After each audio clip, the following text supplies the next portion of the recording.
Hello and welcome to the 10th and last video of the Perun Santis video circle. Today I will read the complete 9th Santi, verses 129 to 144, and I will talk about waves in time-space, space travel, and life on the other side. And as always, I begin with raising my glass to the strong and the mighty Perun Thunderer.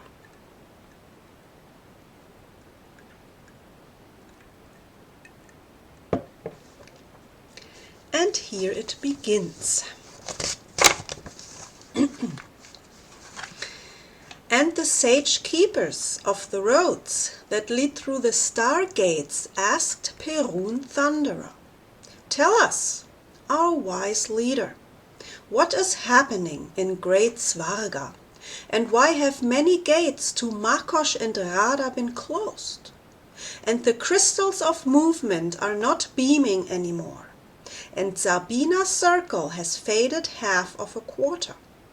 Celestial needles have lost their color, and at present we don't get a respond to our long call from many Waitmans."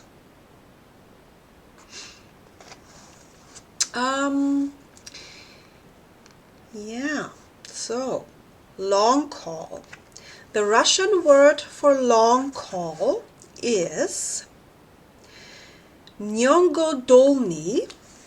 As I said, I'm a terrible Russian pronouncer, so this is what the word looks like. In case there's any Russian speakers, this is what the word looks like. And that means many or multiple.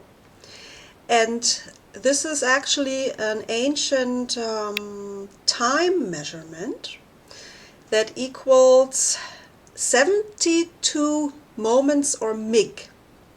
And for example, 1 second has 2,488 migs. Yeah, so just so you know. And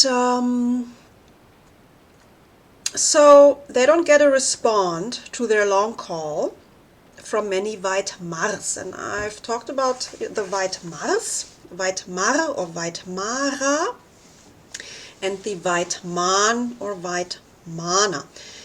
A Waitmar is a very big Waitman that can hold 144 Waitmans. And there's a rune. I want to show you the symbol for the Waitman. This is a rune in the oldest runic alphabet, the Karuna. And Waitman actually means white luna, and the white luna is the womb. Yeah? And it's an egg or bowl-shaped device for travels within a galaxy. And the symbol looks like this.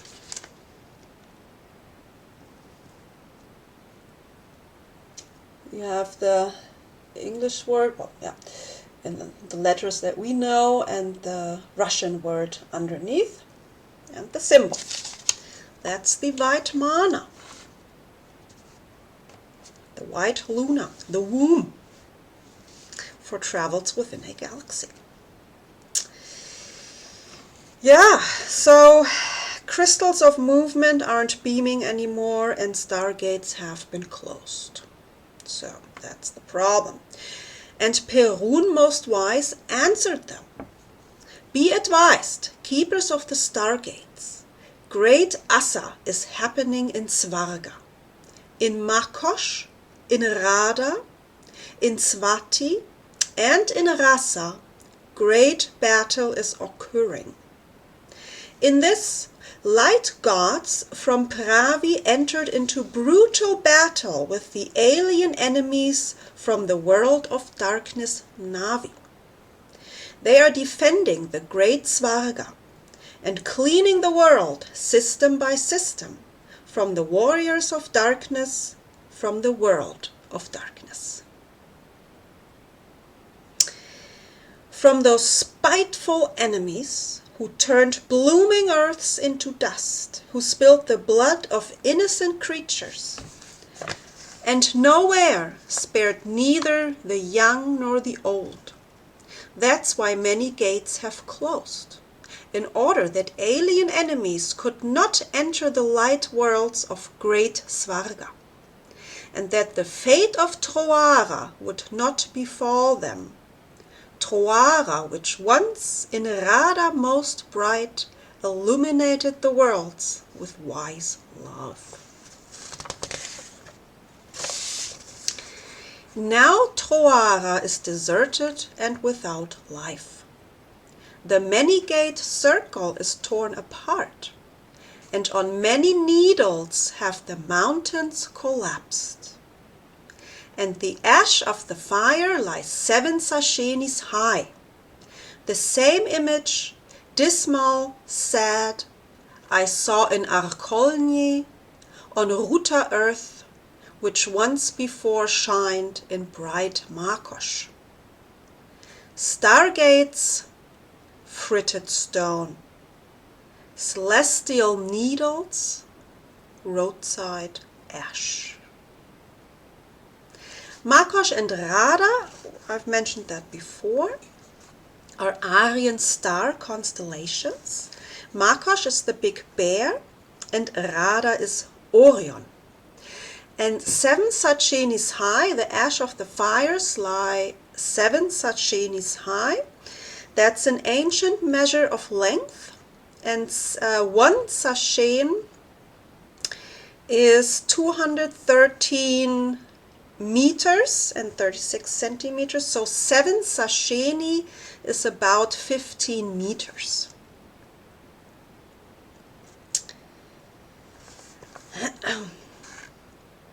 Ruins everywhere of great sanctuaries, and cities destroyed by heavy fire that was rising from Ruta up to the sky. There is no more life in that earth without the sun. No plants, no birds, no animals. Only the wind carries the dust over the valleys that fills the mountains' ravines, cheerless and still. In the world of ruins, where once life dwelled far and wide. Fush destroyer evaporated rivers, sea, and the sky filled with black clouds. The beams of light do not get through pitch-dark fog, and life will never return to that world. This happened to many earths where the enemies from the dark world had been. They were attracted by riches and minerals, which those beautiful earths had. Having earned their trust by flattery, they stirred up the people against each other. This way wars were born in those worlds. And I asked the question before who these alien enemies from the dark world are, and I suggested the possible answer that they're our own suppressed memories and thoughts that are stored in our subconscious. So that would mean that we create these aliens ourselves so that we can view them as something outside of ourselves, rather than admit that they are precisely that part of ourselves that we do not want to face and deal with. So, in order to defeat the alien enemies, one must know who and what they are. So the great battle the space war between the dark and the light forces begins with facing one's own greatest fears and weaknesses and overcoming them. Because the first war you win is the holy war against yourself. And I said before that these people can't create anything. And now I'm saying that they're creating their own alien enemies, their own demons. Yeah, they create their own demons from hell. They create their own evil spirits or evil aliens, space aliens, or whatever they want to call them. Yeah. So I said before, these people can't create anything. Now I'm saying they're creating their own demons, and both is true. The difference is, however, that they create unconsciously, and they create unintentionally. That means they don't know what they're doing. And the crucial part is control. They are not in control of who or what they are creating. Yeah, and that's the big difference. Control, it's all about control. So, thus, creating without intent, creating without knowing what they're doing, creating without control, creating unconsciously, leads to destruction. So they're actually creating their own destruction, which is the opposite of creation, and yet it is a part of creation. Yeah, creation creates destruction. So these people create destruction and are thus uncreators, because they do not create responsibly, as I explained with the word imagination. Yeah. So magic is an act of creation in harmony with nature. Yeah, so there's no such thing as black magic. It doesn't exist. Yeah. And the true master is the master of the seen and the unseen. Yeah, you have to be in control also of your subconscious, of all that's what's dwelling in the darkness. Yeah, and these low vibrational creatures, and these low and the low vibrational creations that they create unintentionally out of fear and weakness, they cannot affect or influence the higher vibrational beings because they simply cannot enter their field of vibration. It's just not possible. So there's no reason to be afraid of them. And to get to this level, one must understand both worlds. Yeah, the seen and the unseen, the conscious and the subconscious, like Odin, who has one eye in both worlds. One eye looking outside, one eye looking inside, or one eye in this world and the other eye in the other world. Thus, knowing both, thus understanding the whole, and being in the field beyond good and bad. So I just wanted to make that clear again.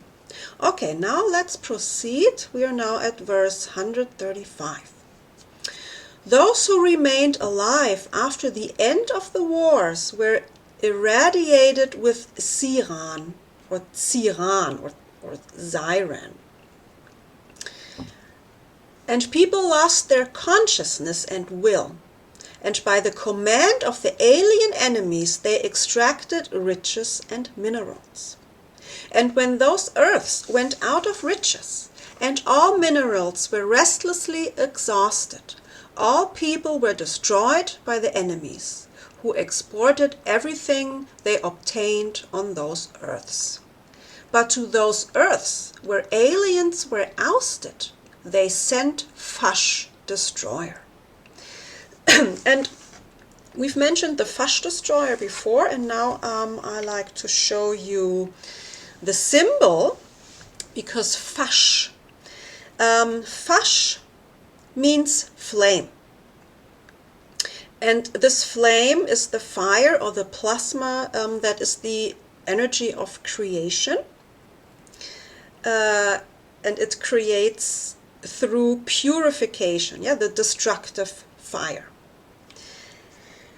And the rune from the Karuna, Fash, I show it to you. You've seen the symbol before.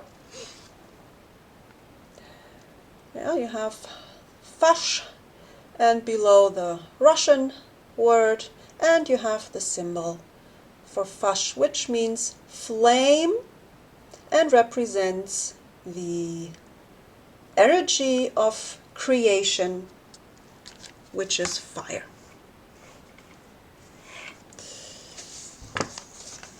Verse 136. In order to restore Sabina's circle and to make the stargate spiral beam again, extract movement crystals in part which fades in half a quarter. In place of the movement crystals of Svarga, which are on the borders for the Svarogic system, install Inglia crystals. We remember Inglia? That's also the fire. The light of the other world, manifested in Navi, will glow in the Inglia crystals. So this is very interesting, isn't it?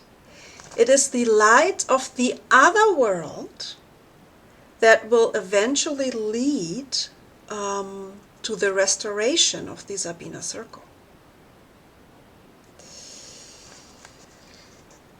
So the light of the other world manifested in Navi will glow in the Inglia crystals, and a powerful stream runs through them that will restore the Sabina glow.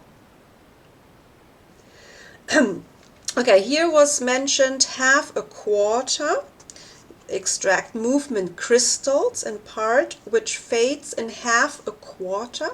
That's an old measurement and equals with 2/16 of a circle, so 45 degrees.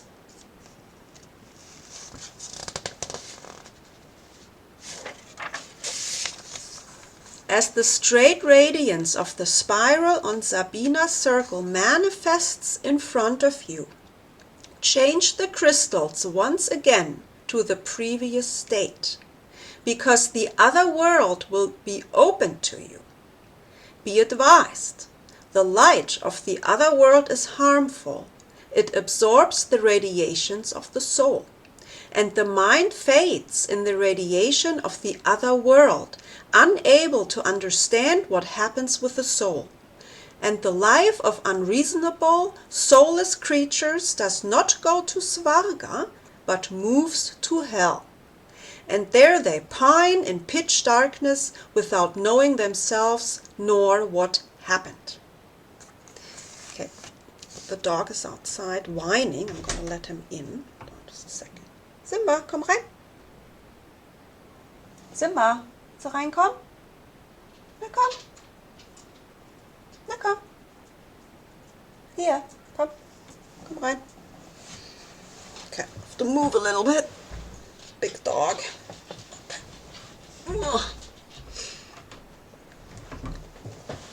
Okay.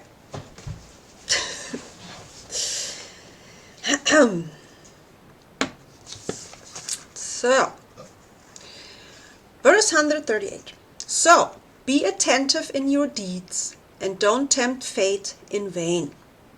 Many people got destroyed by curiosity, those who tried to understand the other world. The rays of the other world are harmful to health, and humans are unable to comprehend its nature. Life there flows by other laws. Bloody dawn rises above earths, and strange beings like Polkane, have tried for ages to destroy white Mars. Polkane is just another name for mystical beings. Yeah. Today people like to use the word reptilian, yeah, to label low vibrational, stupid, sick, creepy people. Since the old times, when the world was established, you have been living peacefully on Midgard, in remembrance of the Vedas and the deeds of Dashbok, the giving god, Tyr Dashbok, giving god, how he destroyed the stronghold of the Koshis, which were located on the nearest moon. Darch did not allow the insidious Koshis to destroy Midgard as they destroyed Deya. These Koshis, the rulers of the Greys, vanished with the moon in half a juster. But Midgard paid the price for freedom when Daaria vanished in the great flood. So the old times, since the old times when the world was established. In these old times, Earth had 3 moons, Laila, Fata, and Monat, or month. Fata is the moon that was destroyed. Laila is the small moon with an orbit time of 7 days. And then Monat, month, yeah, our moon that we see as our moon today. Yeah, that's the moon that we know as the moon. And Deya, or Deja, is one of the destroyed planets. And this one makes up today the asteroid belt between the orbits of the Earth of Orius, which is Mars, and the Earth of Perun, which is Jupiter. Yeah, always remember, as above, so below, as inside, so on. And half a juster, it said, these Koshis vanished with the moon in half a juster. So they destroyed the moon, so the moon, and along with the moon, they also vanished in half a juster. Half a juster is an ancient time measurement. And half a juster equals 18.75 seconds. And Daaria, I mentioned before, was the old land, the original homeland on Earth of the Aryans. Yeah, where they first landed after their galaxy, the Corona, was destroyed. And Daaria, that's the land on the North Pole. So, verse 140. The waters of the moon caused that flood. They fell to earth from the skies like rainbows. The moon split into pieces, and the army of Svarogika descended onto Midgard. Ancient strings, which stretched to distant systems, were destroyed, and some connections were interrupted in the between worlds, and long call could not be heard. Many white Mars got lost in Svarga until new strings were born, and their call was heard from the systems. Yeah, so you might want to ask yourself now, what are these strings? What are these movement crystals? What are these stargates? Yeah, what are these celestial needles?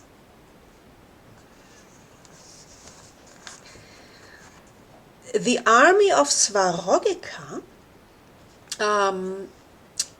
in the old times, they did not only call gods Svarogik, they also called everything that had to do with fire in the sky, they called Svarogik, like fireballs or meteors or ball lightning or plasma-like things. So yeah, everything fire lightning-like in the sky was Svarogik. Many people died in that time, those who were not able to lift on to a Waitman, or pass through the stargates of the between worlds, in order to save themselves in the halls of the bear.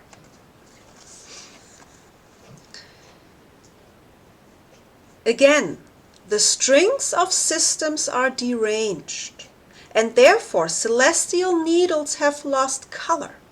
To make the needles beam with colors again, replace Irkama crystals with Tara crystals, and through Zimun the strings will be restored. Tara is the polar star. Zimun is an Aryan constellation of the heavenly cow, Zimun, and this is today our little bear or little dipper or Ursa Minor.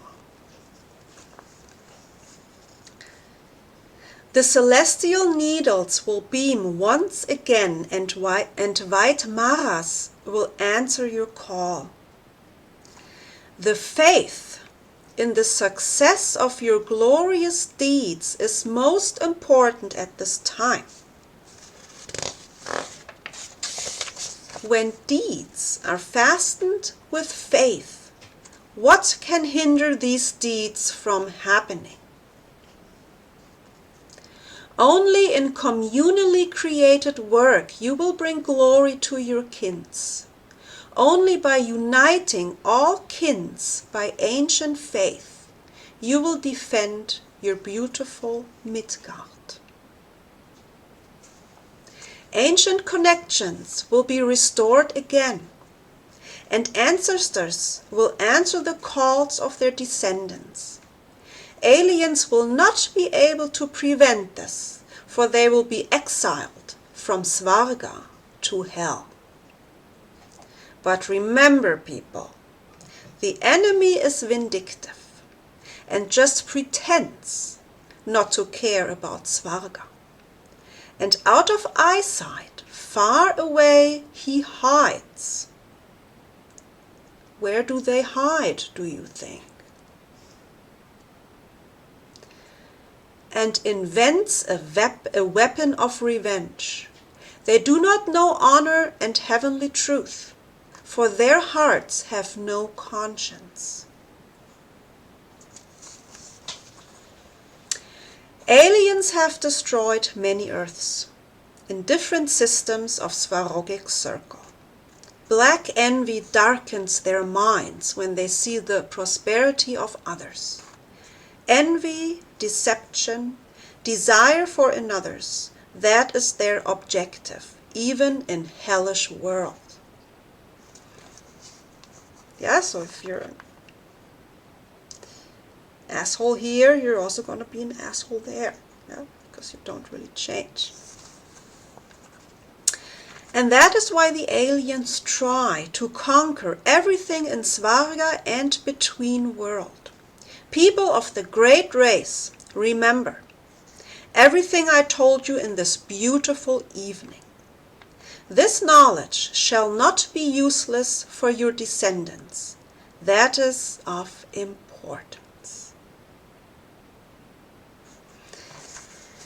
So, those were the 144 verses of the Perun Santis. And now I ask the question, what is time? We know that eternity can be timelessness or darkness. So, but what is time? And if planets are planes of reality, then what is space travel? Okay, so it said, these Koshis, the rulers of the Greys, vanished with the moon in half a chaste. A chaste is the time period we call today a minute. And it is the 144th part of the hour. So 144 chastes make up 1 minute. And ch, as in chaste, ch, means part. And one chaste, one part, equals 37.6 seconds. And I said before, half a chaste was 18 point something seconds. So, and then we had the long call. Yeah, I already talked about the long call. That means many or multiple is an old time measurement that corresponds with 72 moments or mig. And mig is the time period we call today a microsecond. It is the 760th part of one chaste, so 760 mig is one part. And 1 mig has 160 zig. And that is 529.6 nanoseconds. And 1 second equals 1,888,102 migs. Okay. So and this 1 mig that equals almost 2 so 1 second has almost 2 million migs. Yeah. and 1 mig has 160 zigs. And 1 zig has 14,000 santics, or you can also say 1 second has, okay, I have to write this down and show you this number because I don't even know. I like numbers, of course, but everything that's beyond 3 digits, I'm out. So I don't even know. So 1 million I can recognize, but this number, okay, I write it down a little bigger. I show you. I don't know. It's million, billion. I don't even have any idea. It's a big number. So 1 second has this many zigs. 1, 2, 3, 4, 5, 6, 7, 8, 9 digits. Should be a trillion, maybe, billion, I have no idea. So this many zigs are in 1 second. And what is this zig? This zig equals 30 vibrations of the element 55, which is cesium. And 1 zig is 3.3 nanoseconds. So we can say that time, so you have a time frame, and within this, the space, you have a certain amount of vibrations, yeah, a certain frequency of vibrations. And vibrations, that's movement, yeah, depth and movement. So time is a certain amount, or a certain kind of movement, a certain amount of vibrations within a certain frame, time frame, space-time. So when time is vibration, then the next question would be, what is, so it brings us from space-time to space travel. Or is space travel maybe the same thing as time travel?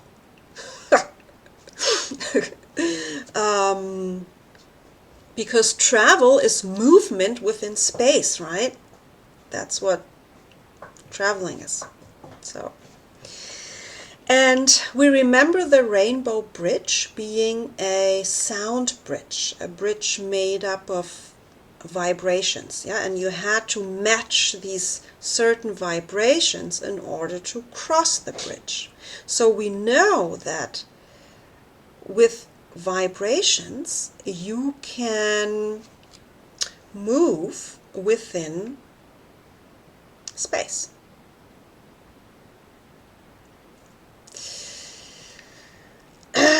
So, yeah, you can overcome space and time through frequency.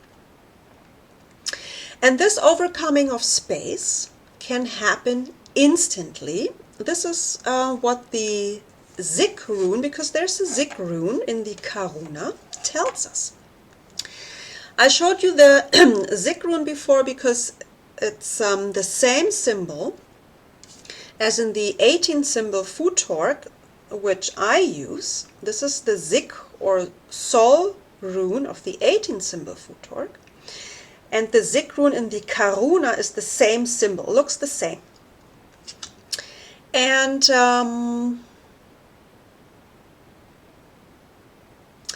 what does this Zik rune in the Karuna represent? It represents the super fast movement in space. And Zicken means teleportation. And the Zik rune is the rune of victory over the enemy.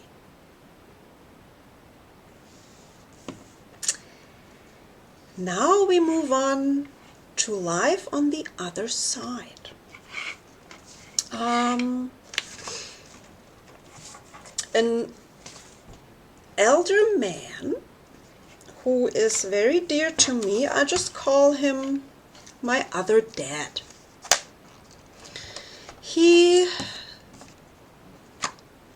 was a normal guy. He lived a normal life. He was a teacher all his life, a headmaster at a school, married, 2 kids, totally good, normal life. And he always thought that people who would, talk about spiritual things or supernatural things or anything to do with that, he would call them, lunatics, crazy people, madness. He did not want to have anything to do with anything spiritual. So his attitude was, anything I cannot see between heaven and earth within my very own eyes just doesn't exist. So that's what he believed.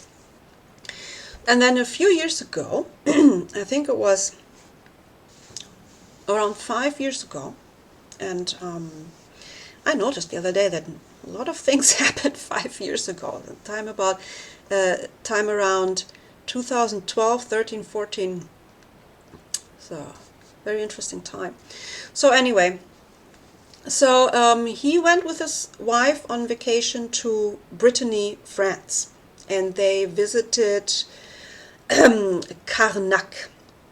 Karnak in Brittany is a huge open field of stones, like monoliths, I think you call them.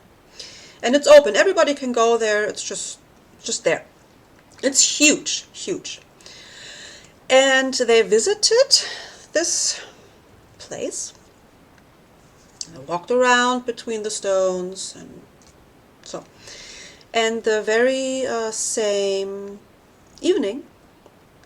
night, in the hotel, he woke up and he looked and and above his wife he saw someone hovering.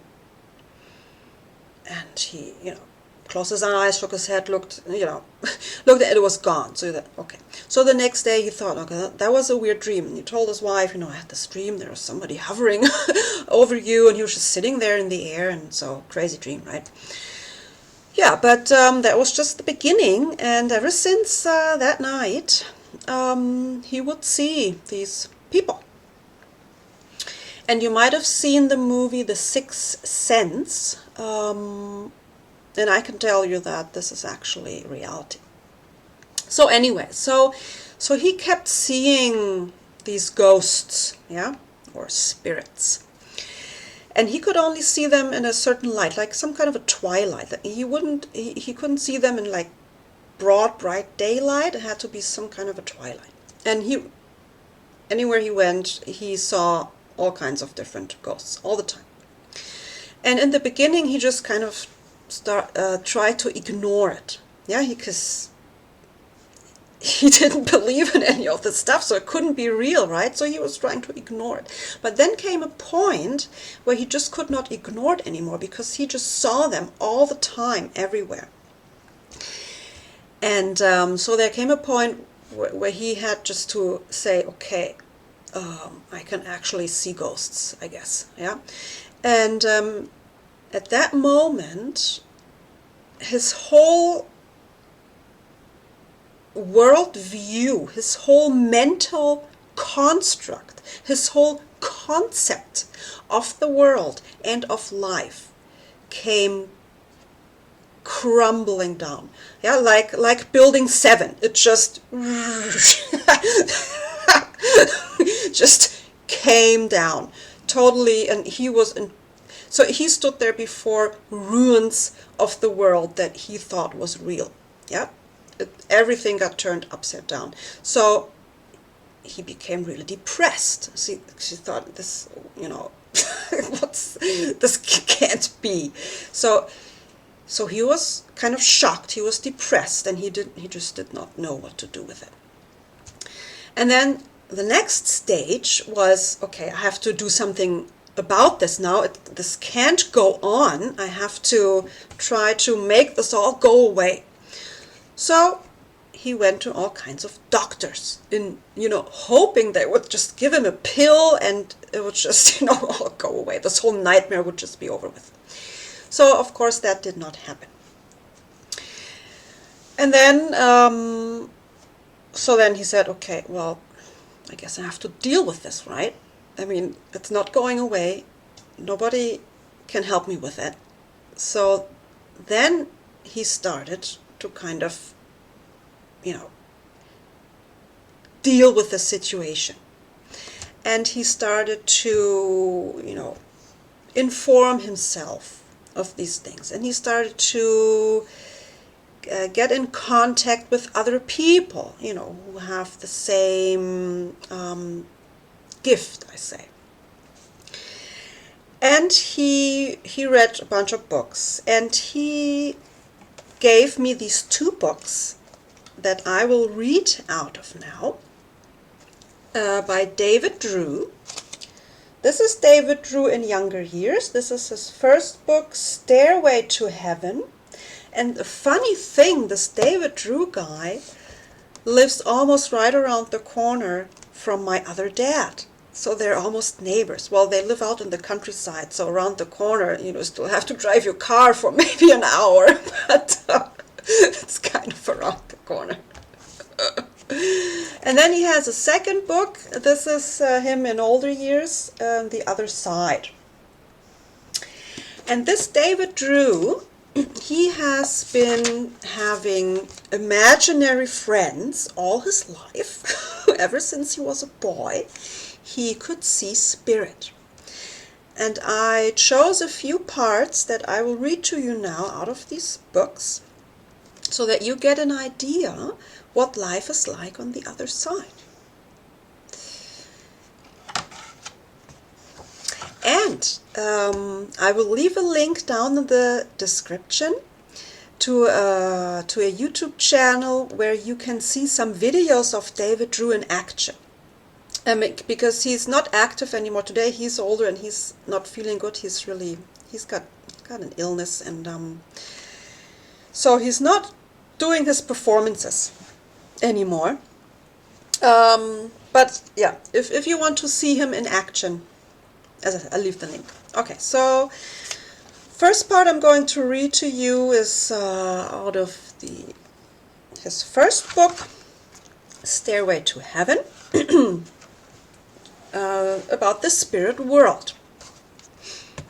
Okay, first of all, I will raise my glass to David Drew and my other dad.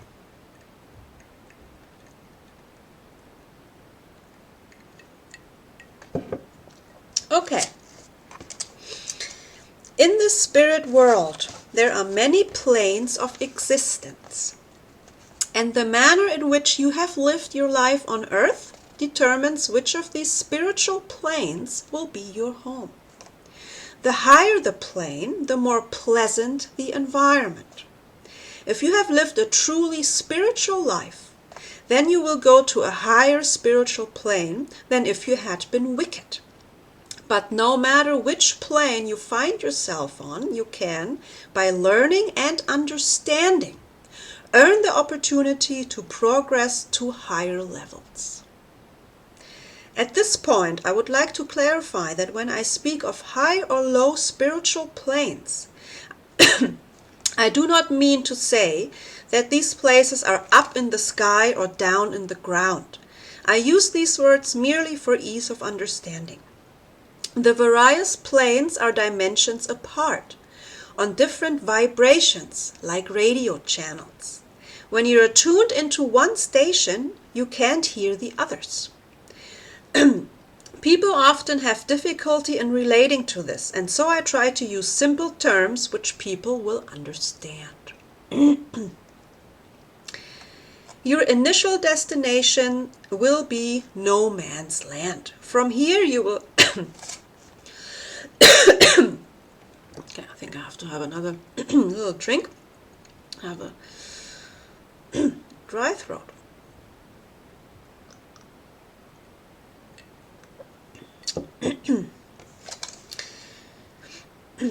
A place where you deserve to be.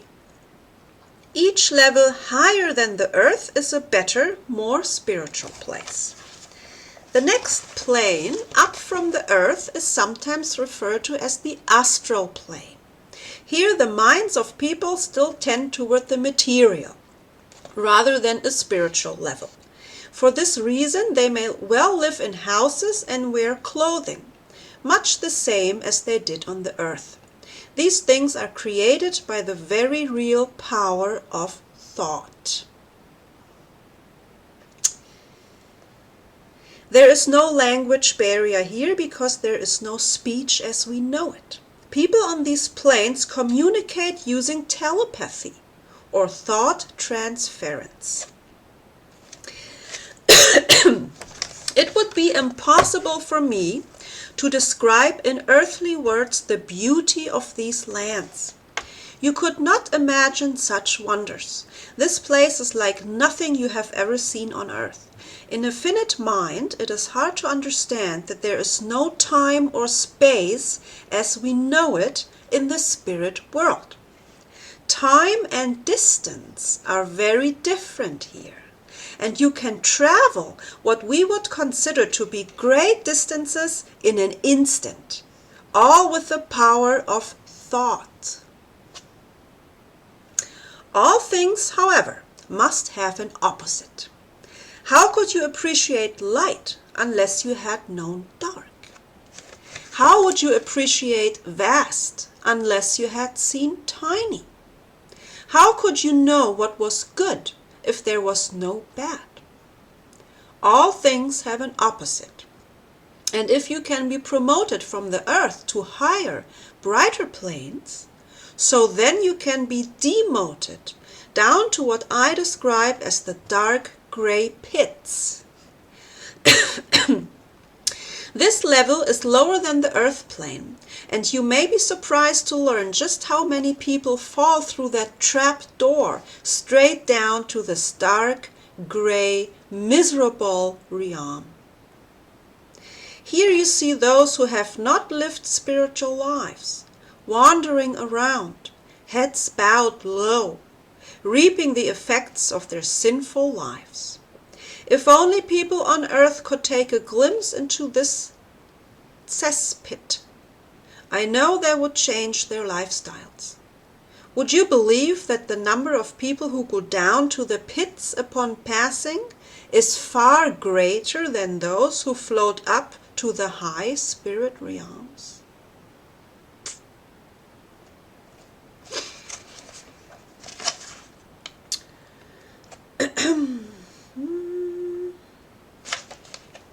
There are, of course, some people who perhaps prefer to dwell here, like a burglar prefers the dark. Robbers are afraid of the light for fear of being caught. These people have all their selfish, sinful lives hanging around them, dragging them further and further down. Only those who have inhabited the high spirit realms are allowed to travel down to visit these dismal areas, because those from on high are protected. No harm can come to them. However, if those on the astral plane were allowed to venture down, it could happen that they would be influenced and themselves get dragged down into this bottomless pit. Do not make the mistake of thinking that in these dark gray areas there are only murderers and evil people as such. There are people down there who you may not expect. There are people from history who you perhaps think did not lead such a bad life, but be sure your sins will find you out. Apart from what you do, you're also judged on what you didn't do. When anyone passes over to spirit, there is no hiding place. All your thoughts, words, and the actions you took on the earth plane are revealed for all to see. Everyone can see you for what you are, and people who have perhaps not been found out during their earthly life will certainly be found out when they pass to spirit. There are souls who are filled with the torture of remorse, more bitter than anything you can imagine. They wander around aimlessly in the mist. They wear dark, drab, hooded cloaks with their heads bowed in shame.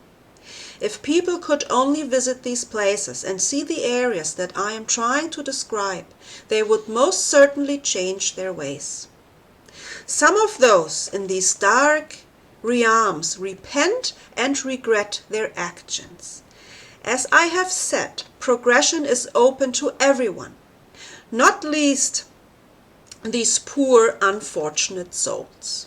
The only way to help them out of this pit of darkness and despair is for them to earn the right to another life on the earth plane. Then they are given a chance to try again. However, there are those who yo-yo up and down. They come from the dark pit, they are reincarnated and have a life on the earth plane where they do not learn and go straight back down again. This is what I've been calling the looping. Yeah?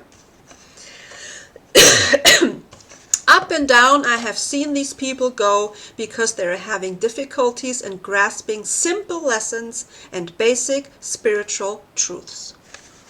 Listen to these words from Spirit, and there is every chance that fewer people will be leaving the earth plane to suffer this dark, gray, dismal existence. The earth is in darkness when compared to the high spirit planes, but it is brilliant when contrasted with the pits. There are people down there who are filled with torture and remorse, and they must work towards their personal salvation. But the beauty is that progression is open to everyone. As I said, there is no death, there's just eternal life. Those on higher spirit planes do travel down to visit and help those on lower planes. but those on the lower planes cannot go up to visit. They must earn their progression by learning and understanding. Rather like the slide in a children's playground, it is hard to climb the ladder, but easy to slide down. When those from the high spirit realms travel down to visit the different planes, they must speak to the people at their own level. They communicate with those on the earth plane in very simple terms, so that they may understand and not become confused. The more these beings speak, however, the more questions are raised. And it is always their fear that worldly minds will not comprehend what they are saying. Valuable words, like seeds, can fall on stony ground. The earth plane is the only dimension where people share the same abode despite being on different spiritual levels. And this is the only place where people have come from and will move on to a variety of levels. Somebody asked the question, because I was talking about this looping, going back and forth between, earth, hell. So someone asked this question, so is everybody on the earth, like low being who comes, up from the pits? And so this should answer the question here. For example, if we number the major planes above the earth and call the astral number 1, the next one 2, and so on, those on number 1 are working towards progressing to number 2. From number 2 they work towards and can be promoted to number 3, and so on. In other words, they may steadily progress upwards, one plane at a time. Those from the pits must also come up to the next plane, the earth plane, before they can further progress. That is to say, they must be reincarnated and have another life here. On earth, however, people do not know what they are working towards. They may leave the plane and go to the astral or the pits, but it is also possible for them to go directly to number 6 or number 7 without touching the others. This earth is also unique in that we share it with people who have chosen to come here from many different planes. There are those here whose previous existence was in the pits, those who have come from the astral, and those were relatively high in the spirit world, maybe on plane number 6 or even 7. To recap, those from higher planes can travel down through the lower realms to visit. But those on low planes cannot move upwards without first earning their progression.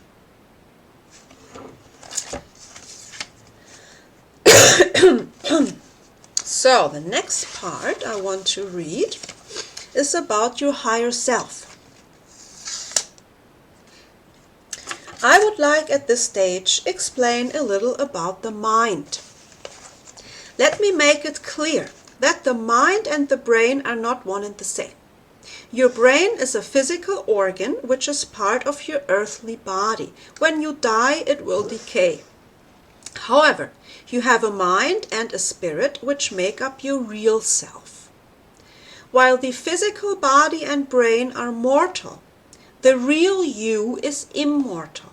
It has always been and will always be.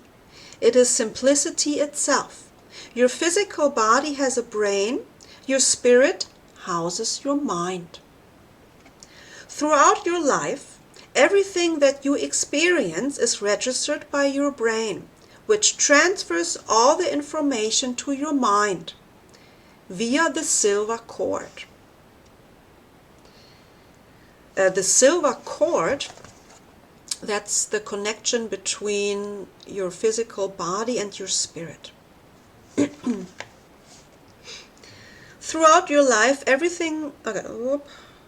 When you pass to spirit, you will recall all of your earthly life, because everything that you ever do, say, or even think will have been conveyed along the silver cord to your mind, which is part of your spirit or true self. The information stored by the mind may, of course, be right or wrong. You decide which information to accept as truth and which to reject as fabrication. The discarded information sinks into the depth of your mind, as you will not expect this to be useful to yourself or others. Yeah, it sinks into the depth of your mind. We remember Mimir's well.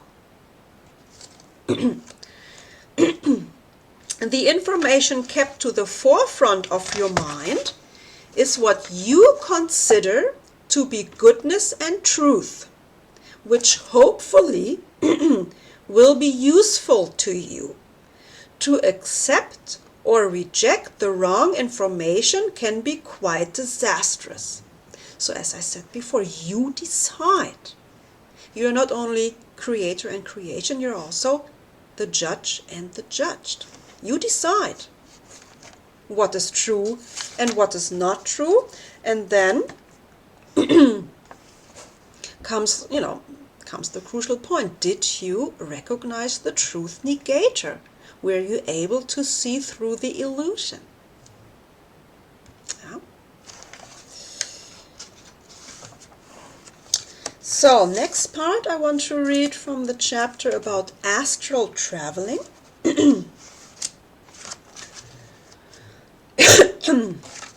We have long since established that we are all made up of a physical body and a spiritual body, and that upon death, our spiritual body or soul leaves the physical to undergo that exciting journey to a new home in a new world. The two bodies, physical and spiritual, are joined by what is known as the silver cord. It is only our physical body which needs rest and sleep. The spirit, of course, does not. And so during sleep state, it can leave the body and travel while still connected by the silver cord, which is able to stretch infinitely. You may travel in this way either in this plane of existence or another. Distance is no object. In the world of spirit, there is no time or distance as we know them. This act of leaving the body or out-of-body experience is called astral traveling. Everyone astral travels, although it can be more difficult for people with a material mind. Spiritually minded people will astral travel far more frequently. However, you may not be aware of this experience, as recall is most unusual. If you were to remember all that you experienced during astral traveling, it could make you dissatisfied with your earthly life. While astral traveling, it is possible for you to travel to another plane of existence, where you may speak to friends or relatives who have long since passed through that veil we call death. Have you ever awakened with a memory of a dream in which you were perhaps talking with your grandmother, who passed over many years ago? The truth is that you were, in fact, talking with her. You had been taken to visit her in the spirit world. Perhaps you have experienced what is commonly known as déjà vu, where you visit a place for the first time and yet it all seems so familiar. I have explained that this can be a product of reincarnation, but it can also be as a result of astral traveling on the earth plane. It is possible for the spirit to leave the body, still joined by the silver cord, and travel anywhere in the world. Although you may not remember this experience, upon physically visiting that place, you have a feeling that you have been there before. In the same way, it is possible for you to be astral traveling while your friend, who lives perhaps in Australia, is doing the same. You can meet up and converse before returning to your physical bodies. Although you have no recollection of this, you may then wake up with this person on your mind, and so you telephone them only to find that they were thinking of you too. Similarly, people have been known to see the spirit of someone who is not dead appearing before them.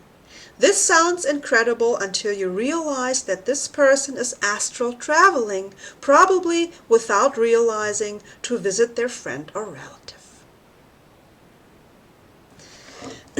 Yeah, so dreams are not only always dreams, dreams can also be experiences.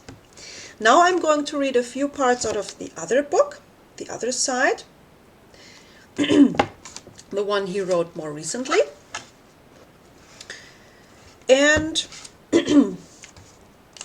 here in this book, he tells more about his personal experiences with the spirit world. And the part I'm reading to you now, he was a boy, a young boy. Yeah, I don't have to say anything about it because I'll just read it. So, it was in this bedroom one freezing November night that I saw what I thought was an angel. Oh, okay, and this is a really emotional story he's telling. I hope I can read it without tearing up. Let's have a little drink to that. Okay.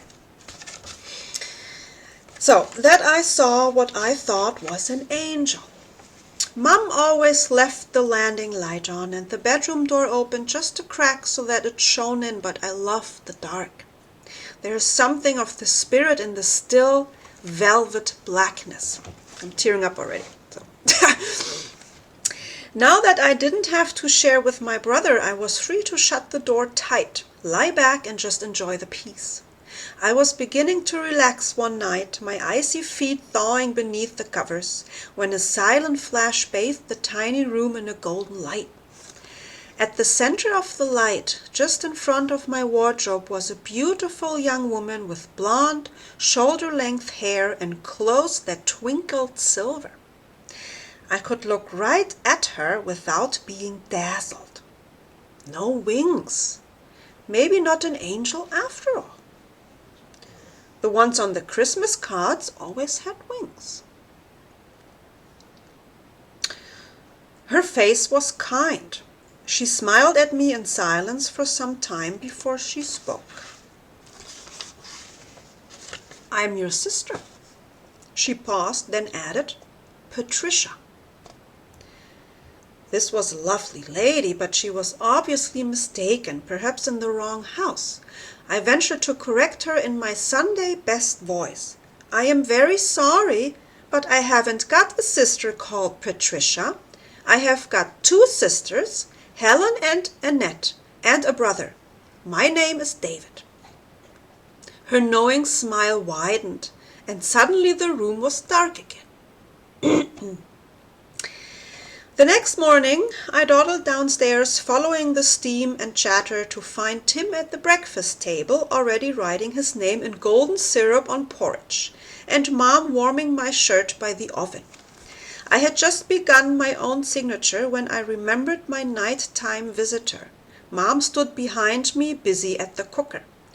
"Last night, when I was going to sleep, I saw a lady who said she was my sister." I took a mouthful. "She wasn't like the others," I mused. "She looked like an angel. Her name was Patricia."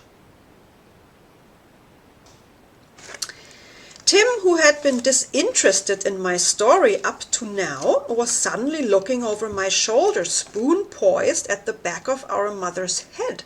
I turned in my seat. Her shoulders were shaking. What was happening? Surely she wasn't crying. Mom was a strong woman. She had to be. Life had not been easy for her. The death of her mother found her running the family home, looking after her dad and siblings at the age of 14. My father had let her dance, spending more time and money in the pub than on the family. She was rock solid, no matter what. But now I had upset her.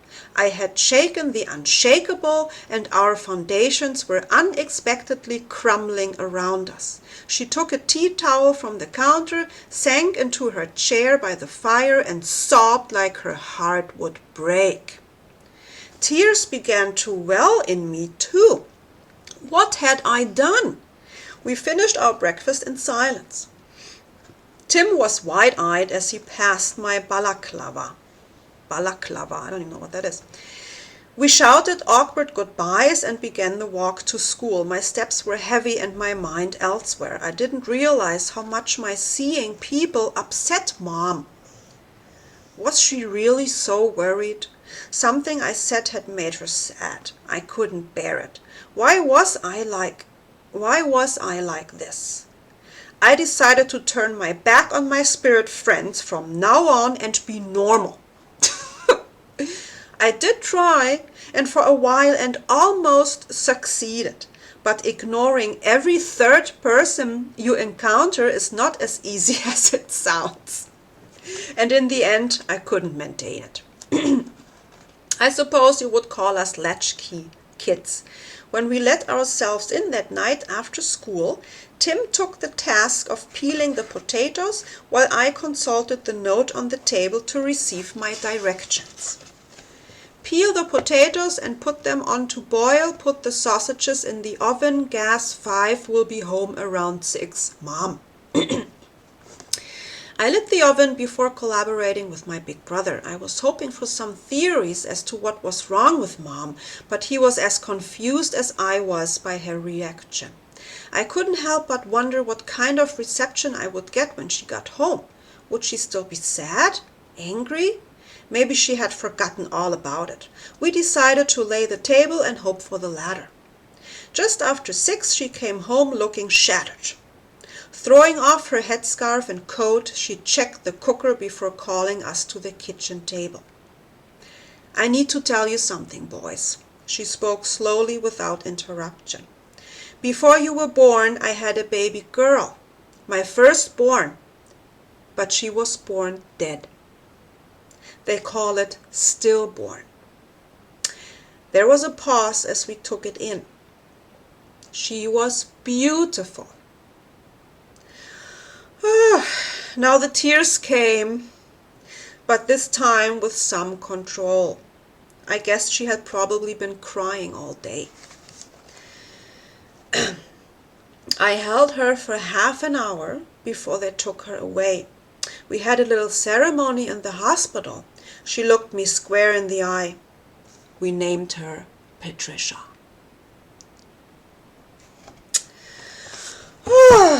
So, let's have a toast to Patricia.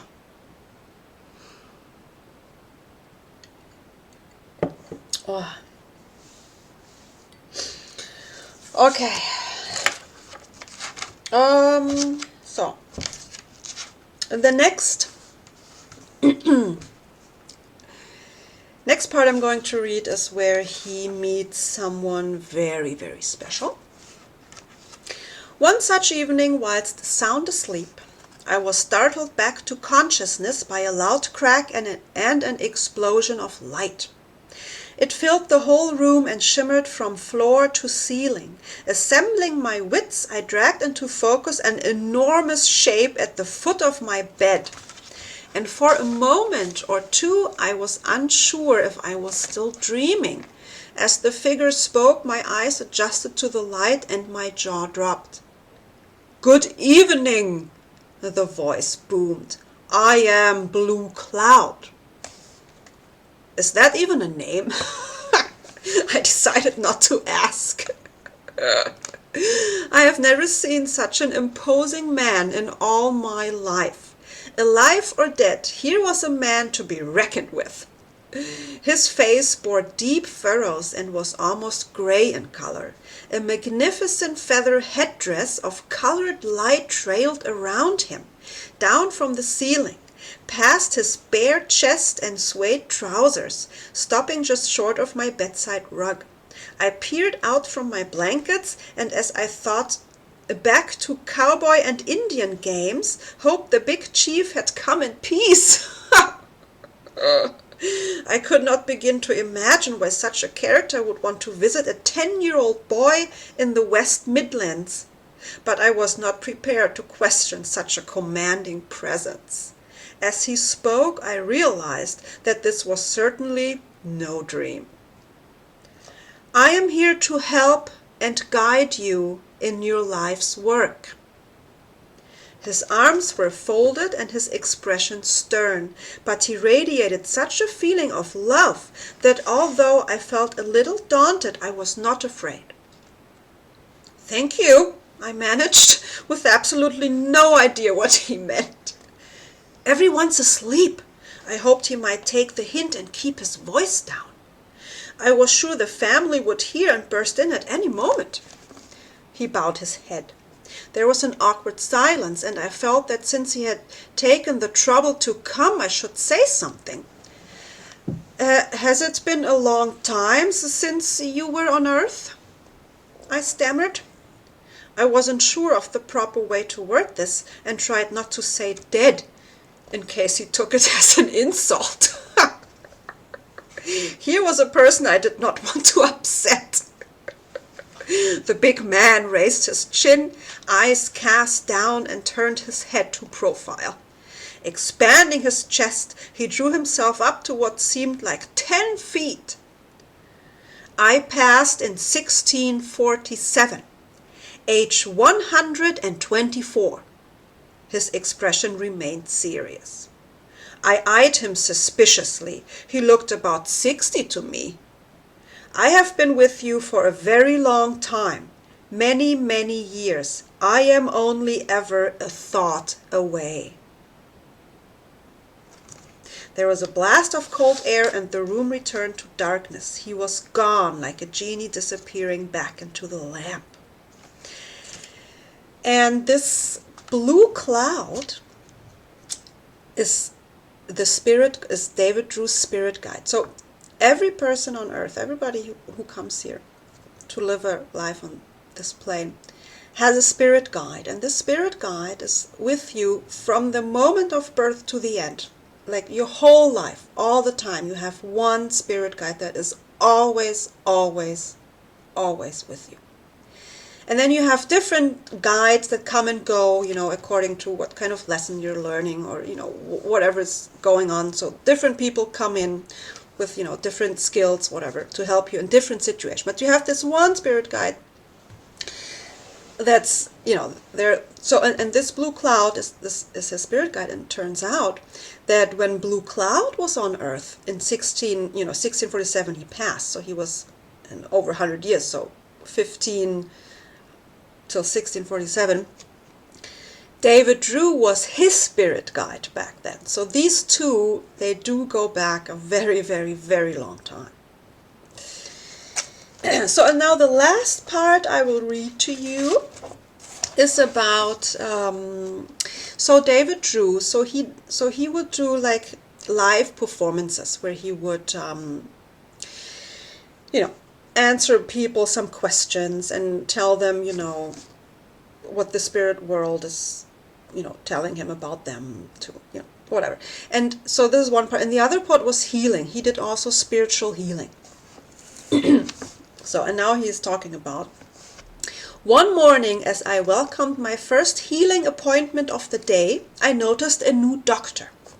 He was an elderly gentleman with a bushy gray mustache, and he was very much taking the lead. He wore a white shirt and a spotted bow tie. Sections of his tousled hair, which was swept casually back, escaped in wild rebellion across his forehead. His manner was serious, but his eyes seemed kind. Throughout the healing session he stood beside me, and I remember observing that we seemed a good fit instantly working together well. At the end of the day, before taking his leave of me, he introduced himself as Dr. Albert. I thanked him for his help, and we said a short prayer together. Albert was prominent in most of my healing sessions after that, and was relentless in his determination to keep working. A week or so after he joined me, a lady came with stomach problems. She settled on the antique doctor's couch I had acquired some years earlier at auction, and I stood at her side, allowing my eyes to close. I extended my hands across her belly, took some deep breaths, and relaxed to enable me to focus exclusively on spirit. I always play soft piano music to aid relaxation, and as the healing began, Albert moved closer and closer until we were occupying the same space, his hands over mine. I opened my eyes a moment later to find I was sitting at my desk, and the lady was no longer on the bed, but wide-eyed in the chair opposite. There was a pause before she asked if I was all right. I wasn't quite sure. I was disoriented, and it took a few minutes for me to realize that I had been hijacked. It seemed Dr. Albert liked to work quite literally hands-on. Initially, I felt a little put out. Uninvited, he had used my body to do the healing while I was in a trance state. What is more, the woman proceeded to ask me about things I had said. Mortified, I realized that he had been speaking with her. Apparently, he told her, "We cannot put back what has been taken away." She asked if I was referring the section of bowel which had been removed. She had not previously shared this information with me, and I had no idea what to say. I changed the subject to hide my embarrassment, pretending nothing out of the ordinary had happened. She must have been terribly confused as I hurriedly showed her to the door, pointing out the nearest bus stop. With time, I grew accustomed to the way the new doctor preferred to work. And Albert, or Uncle Albert, as the children came to call him after having healing for tummy aches and the like, soon felt like one of the family. So Albert grew on them. Mostly he liked to work while I was in deep trance, and in some cases would even perform psychic surgery, which was new territory for me. He came to exercise exceptional control. Patients reported hearing clicking sounds as instruments were passed hand to hand. I would close my eyes momentarily, see a light, then it would be gone, and so was I. Parts of me would begin to feel numb, like I was surrendering to anesthetic, before I drifted off into what seemed like a deep sleep. For some patients, I would work in semi-trance. Dr. Albert would step in and move my hands while I relaxed but remained conscious. On the occasions when he didn't occupy my body, patients would often report feeling a second pair of hands on them while mine were resting on their head. Results were good no matter how he chose to work, and I decided it was not in anyone's interest for me to question his technique.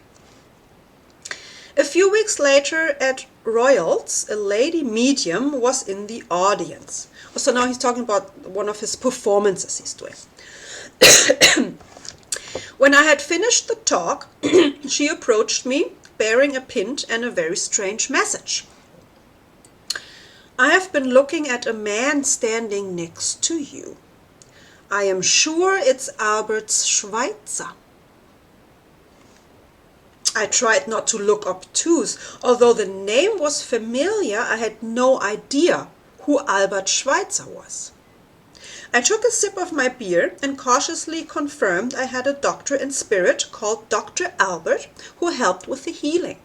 She described him with some excitement. It sounded like Albert, all right. Could this be true? I mentioned it to Jane, his wife, who had heard the name but had only a vague idea of who he was and no clue what he looked like.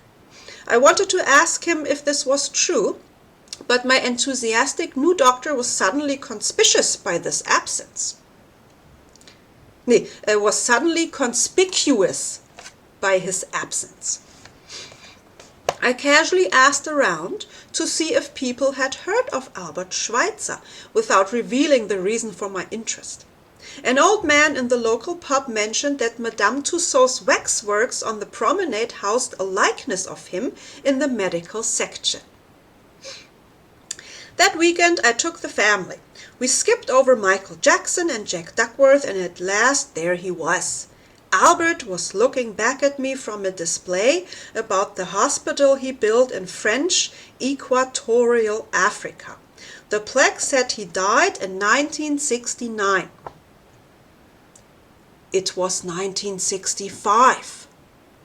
He corrected over my shoulder. But I'm more alive now than I have ever been. So now, first thing, isn't it interesting that the history books tell us that Albert Schweitzer died in 1969 when he really died already 4 years before, in 1965? Interesting, huh? Why on earth didn't you tell me who you are? I was turning over in my mind how many more people might come for help if they knew who the doctor was.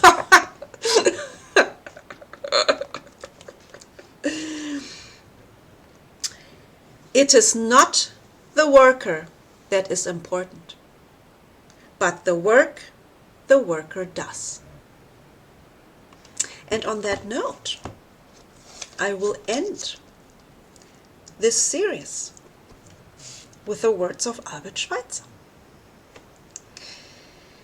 So, now you know, and be best, because it's all up to you. Thank you for listening. To you.